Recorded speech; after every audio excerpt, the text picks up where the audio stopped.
彩虹鸟在哪儿？作者：月亮喵喵。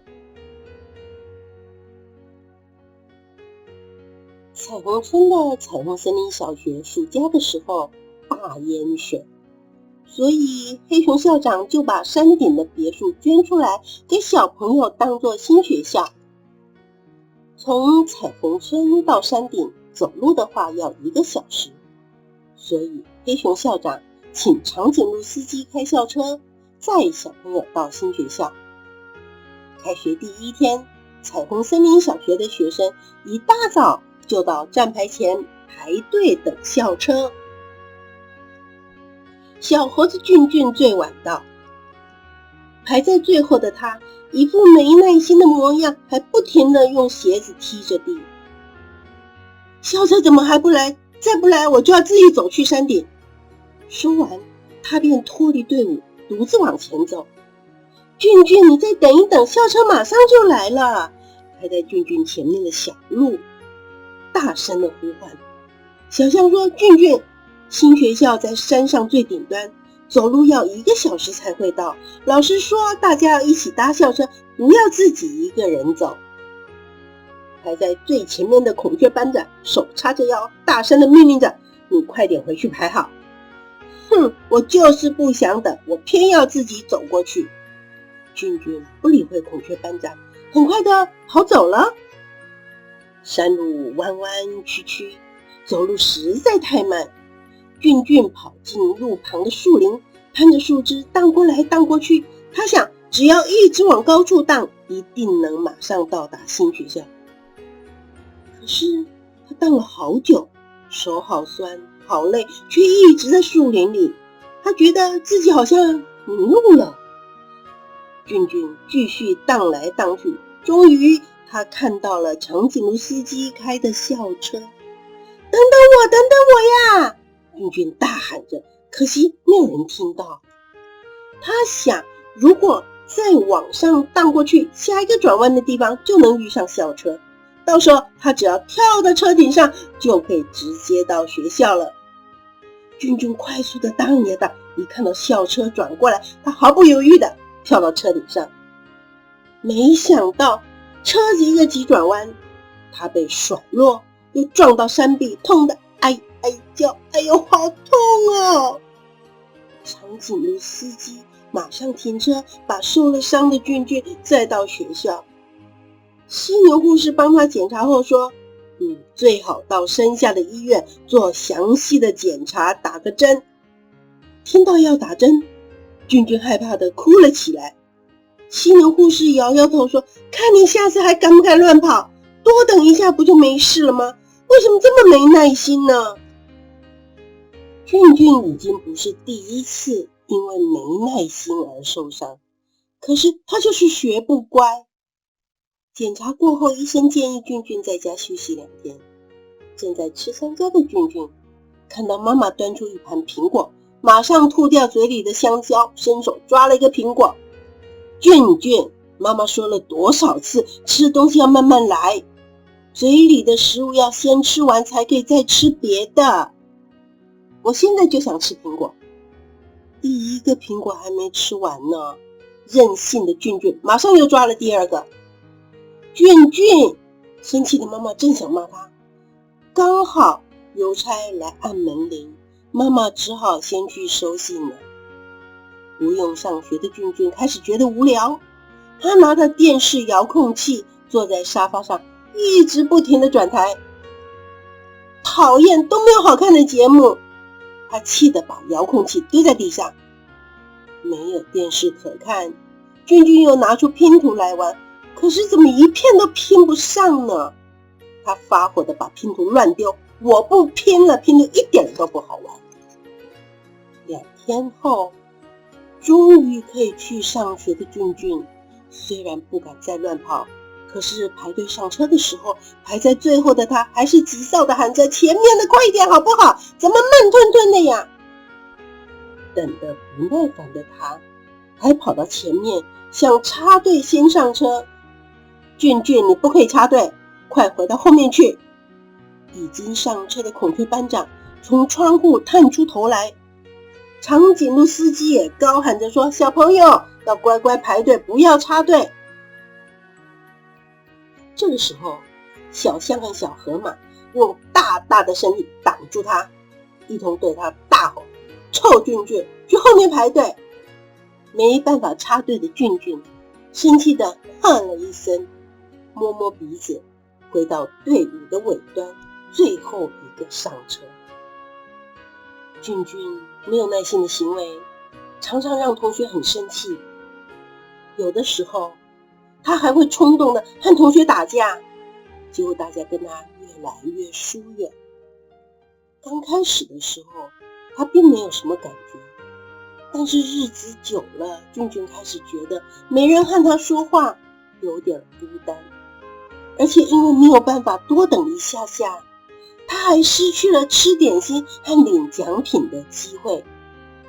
上个星期花豹奶奶在家烤蛋糕，俊俊等得不耐烦，跑去树林玩，结果回来的时候，烤好的蛋糕早就被小象吃光光了。今天彩虹森林有中秋节同乐会，还举办了摸彩的活动。俊俊等得不耐烦，把摸彩券给了花栗鼠，结果花栗鼠抽中一辆很炫的脚踏车。回家的路上，俊俊懊恼地想着，如果能多等一下下，我就可以吃到花豹奶奶烤的蛋糕，花栗鼠那辆很炫的脚踏车就会是我的。每年的中秋节，在长寿山隐居的爷爷都会回家和俊俊一起过节。爷爷有着长长的白眉毛，笑口常开，很像神仙。俊俊最喜欢爷爷了。晚餐后，俊俊和爷爷坐在庭院一起赏月吃月饼。听完俊俊的心事后，爷爷指着天上笑着说：“俊俊，爷爷算过了，今天晚上会有流星哦，你只要耐心的等待，一看到流星马上许愿，以后不管遇到什么事，你都能多等一下下哦。”俊俊最相信爷爷的话，他耐心的等着，可是才做不到10分钟，他又觉得赏月很无聊，站起来跳来跳去。他跑进屋里拿了一盒跳棋，没想到一出来，爷爷便告诉他：“俊俊，你刚进屋的时候呀，流星已经划过天空了，今天晚上不再会有流星了。”俊俊急得又叫又跳：“爷爷，看到流星你怎么不赶快叫我呢？”爷爷没说什么，只是呵呵笑着。第二天一早，爷爷带俊俊到树林里静坐，俊俊还是做不到10分钟就放弃了。爷爷告诉俊俊说：“俊俊，你要是再多坐一下下，就能看到传说中的彩虹鸟了。”真的有彩虹鸟吗？爷爷，你看过彩虹鸟了？我每天在树林里玩，从来都没有看过呢。俊俊决定，他要和爷爷一起静坐。或许彩虹森林里除了爷爷，他能成为第2个看到彩虹鸟的人。俊俊从第1天只能坐10分钟，慢慢的每天多坐一下下。1个月以后，他已经能和爷爷一起静坐1个小时了。虽然一直没有看到传说中的彩虹鸟，不过每天静坐的时候，俊俊发现了鸟儿的歌声真美妙。风吹过树叶的沙沙声，好像在替歌唱的鸟儿伴奏，有趣极了。他也发现下过雨后，草地上会冒出一朵朵的草菇。以前他在树林里荡来荡去，停不下来，从来没有细心觉察到树林里有这么多可爱的事物。做事不会再没有耐心的俊俊，每天早上都乖乖的排队搭校车，遇到比自己小的孩子，还会让他们先上车。他觉得帮助别人真是一件快乐的事。当他坐在车里，看着窗外一大片翠绿的树林，才惊讶地发现，以前他从来没有精心欣赏过，原来彩虹森林美得如诗如画。还有俊俊吃东西也不再像以前那样了，现在他学会了细嚼慢咽，也能吃出食物的美味了。香蕉好香好甜，苹果好好吃哦。